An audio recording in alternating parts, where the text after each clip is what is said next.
Hey guys, what's up? How are you all? I hope you're doing great. In this video, I'm gonna tell you about the common mistakes that gold laners usually make. Things that we can say are wrong, or things that we really shouldn't be doing. So let's get started. If you notice, I'm just hiding in the bush. First, because I want to control the creeps. And second, don't show yourself too early if you're not sure where their roamer is. Or worse, there might be 3 of them nearby trying to go for an early gank on you. And by the way, this is how you do creep control. Don't hit the creeps right away. I don't really know what this creep is called, but you get the idea. Just wait for your creep wave first before doing anything. Now you control your wave. This technique is really effective, especially when you're up against 2 enemies in the lane. Some players, when they see creeps, they just start attacking here and there without thinking. That's why they get picked off early. They're way too greedy. Don't be like that, alright? Calm those fingers down from spamming the attack button. They also took the creeps here, but I just let it go because I know this lane is a 2 versus 1 situation. And yeah, I'm back to hiding again, controlling the creeps and just staying calm. See, you get the idea now. But remember, this strategy is mainly for when you're in a 2 versus 1 situation. It still depends on whether you'll actually follow this or not, because honestly, there are still a lot of players out there who stay greedy no matter what I teach. And because of that, I actually hit level 4 before carry here, so I tried to poke them using my ultimate, but then I saw someone coming to back them up, so I had to quickly use flicker to escape.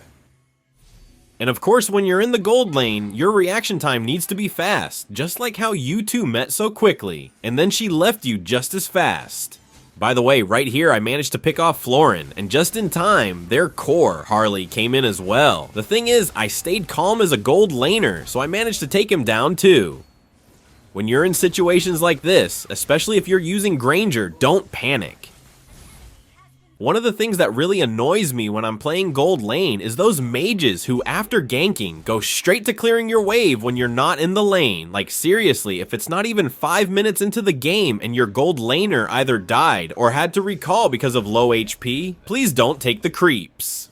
If possible, just leave that lane immediately. Don't push it. Let the gold laner have the gold. That's why it's called the gold lane, not the mage lane. Here's another tip for you. If you notice that someone is planning to rotate to your lane, whether it's the core or the mage, and they're hiding in the bush, don't fast clear the wave. This will force your lane opponent to stay and clear the wave themselves. Also, don't hide, because that's way too obvious. Instead, come out and pretend like you're just hitting the creeps as usual. I'm just spamming the wait signal at the bottom here, because I know for sure that carry is coming.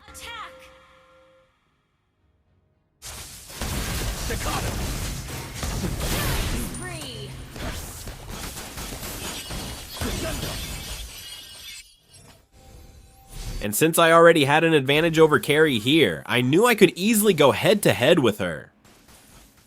The problem was, I didn't realize Harley was still there. Plus Florin had heal. That's why I ended up getting picked off instead. Carry was really lucky this time. And since we're heading into the mid-game, I focused on farming for now, because the gold laner is really the one the team relies on, especially in the late game. You know what some players do during this time? Either they get themselves picked off, or they roam around looking for kills. Don't do that. You should be preparing yourself for the late game. And when the first lord respawned, we were already here and ready, properly positioned, even if it meant giving up the bottom tower for free. Always remember this, especially if you're in low ranks. When the lord is up, you need to be nearby, even if there's free farm somewhere else. What's important is that you're close to the lord, especially if you're a damage dealer.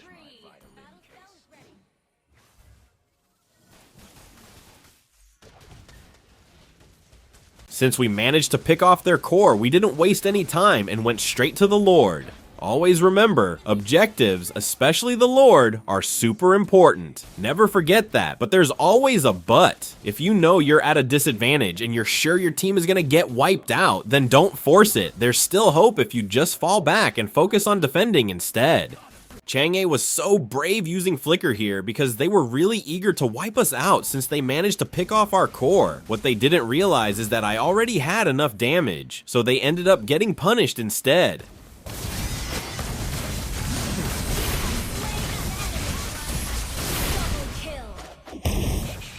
Just enjoy your requiem.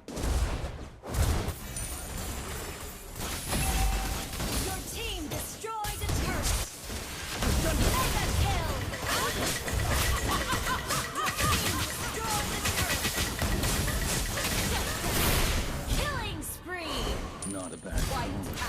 And because of that clash, we gained a huge advantage and just kept the momentum going until we finally won the game.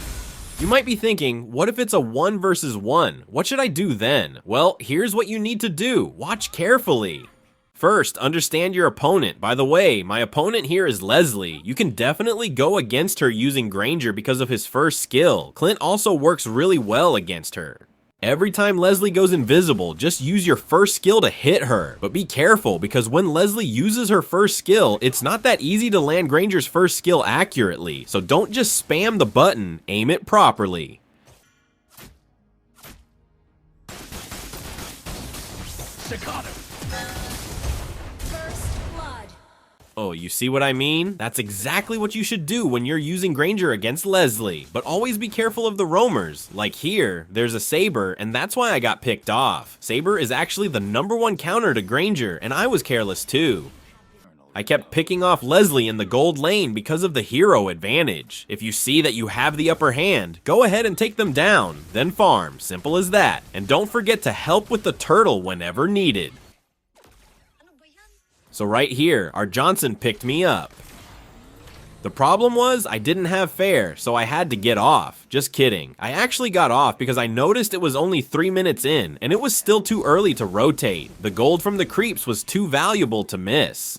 I also noticed that Leslie kept spamming her recall, but I just ignored it because I knew her hero couldn't really do anything, especially this early in the game. This is what I'm talking about. You need to help your core when it comes to taking objectives. I get really annoyed when I'm the jungler and no one helps at all. Don't be like that, okay? Help them. Help your team, even if it's still early in the game. So right here, this is actually the last wave of the gold creeps since it's already 5 minutes. I tried to push, but Leslie was still here. She used her ultimate, but it didn't do any damage, so I managed to take her down. Saber also showed up and used his ultimate, but it didn't deal much damage either. That's how I got a flawless double kill. And since we were already ahead in my lane, I didn't bother rotating and just stayed in the bottom lane for now, but I didn't notice Saber here, so he managed to pick me off. However, I still killed him, and my teammates also took down Leslie, which allowed us to push their bottom tower. And since our mission in the gold lane is already done, it's time for us to help our teammates. We can't just stay in the bottom lane for too long.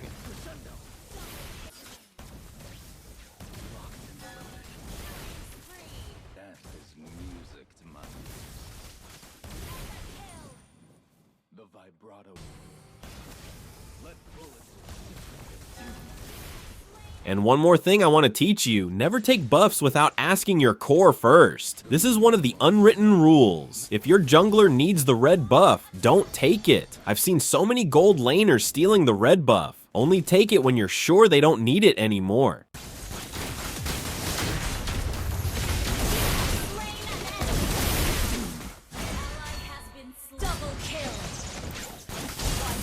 And that's it. I hope you learned something. Thank you so much for watching. Don't forget to subscribe and let me know in the comments if you have anything you want to say. See you in the next video.